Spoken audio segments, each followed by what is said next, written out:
Rwy ti'n nyrs wrth dy waith, yn gofalu am yr ifanc, yr hen, y rhai yn y canol a rhai sydd eto i'w geni.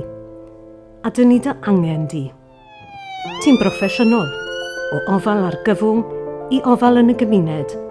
Ti'n rhagori yn dy waith. Ond beth wyt ti moyn? Wyt ti am hyfforddi gweithio a byw mewn lle sy'n cynnig dilyniant gyrfaol arbennig?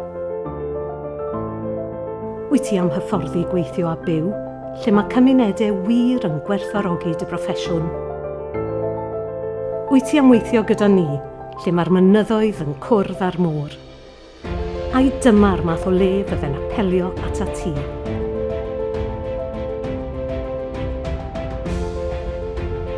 Wyt ti am hyfforddi gweithio a byw lle mae'r gwynt yn dy hwyliau? Os felly, dere i weithio. Yng Nghanolbarth Cymru.